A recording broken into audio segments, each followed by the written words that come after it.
এখন আমি প্রাথমিক গণিত পঞ্চম শ্রেণী তৃতীয় প্রান্তিক মূল্যায়ন 2025-এর 4 নম্বরে 5-এ যে সমস্যাটি এসেছে আমাদের বোয়ালমারী উপজেলায়, এই সমস্যাটির সমাধান করব। একটি আয়তাকার পার্ক রয়েছে যার প্রস্থ 50 মিটার এবং ক্ষেত্রফল 4250 বর্গমিটার। পার্কটির দৈর্ঘ্য কত মিটার? এটি হচ্ছে আমাদের অনুশীলনী 11 খ 4 নম্বরের যে সমস্যাটি আছে, সেই সমস্যাটি এখানে দেখতে পেয়েছি আমি। 131 পৃষ্ঠায় আছে সমস্যাটি। সমাধান এভাবে করব আমরা। আয়তাকার পার্ক, যেহেতু পার্কটি হচ্ছে আয়তাকার, এখানে আমি প্রথমে আয়তাকার পার্কের প্রস্থ 50 মিটার এখানে দেওয়া আছে, সেটি লিখে নিয়েছি, এবং ক্ষেত্রফল 4250 বর্গমিটার সেটি এখানে লিখে নিয়েছি। আমরা জানি আয়তাকার পার্কের দৈর্ঘ্য সমান কি? ক্ষেত্রফল সমান দৈর্ঘ্য গুণ প্রস্থ। তাহলে এই সূত্রের মাধ্যমে কিন্তু আমরা দৈর্ঘ্য বের করতে পারবো। অতএব আয়তাকার পার্কের দৈর্ঘ্য সমান, যখনই আমি দৈর্ঘ্য বের করব তখন ক্ষেত্রফল ভাগ প্রস্থ।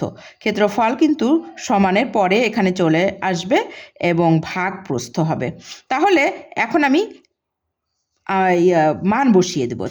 তাহলে এখানে দেখতে পাচ্ছি ক্ষেত্রফল আছে হচ্ছে 4250 বর্গমিটার। তাহলে আমি ক্ষেত্রফল লিখব 4250 বর্গ মিটার।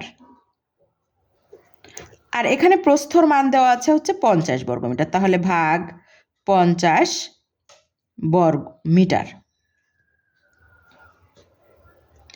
তাহলে এবার আমি ভাগ করব।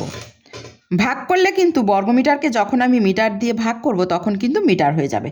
তাহলে আগে ভাগটি আমি করে নিই। এখানে আছে হচ্ছে 4250, এটাকে আমি ভাগ করব হচ্ছে 50 দিয়ে। তাহলে প্রথমে আমরা দেখতে পাচ্ছি এই দুইটা রেখে আমি যদি প্রথমে এইখানে 0 আর এই 5 আমরা রেখে 42-এর মধ্যে 5 করে, 5 8 40। তাহলে আমি 50-কে কিন্তু 8 দিয়ে ভাগ করলে হচ্ছে 8 0 0, 5 8 40। এবারে বিয়োগ করব 5 2।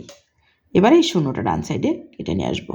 তাহলে এবার যাচ্ছে হচ্ছে আমার 5 বার, 5 5 25, আরেকটি 0 আছে ডান সাইডে। ভাগটি মিলে গেছে। তাহলে ভাগ শেষ হচ্ছে 0। তাহলে ভাগফল হচ্ছে 85। তাহলে 85 মিটার। তাহলে উত্তর হচ্ছে কিন্তু এই 85 মিটারে আমাদের। অতএব পার্কটির দৈর্ঘ্য, অতএব পার্কটির দৈর্ঘ্য 85 মিটার। তাহলে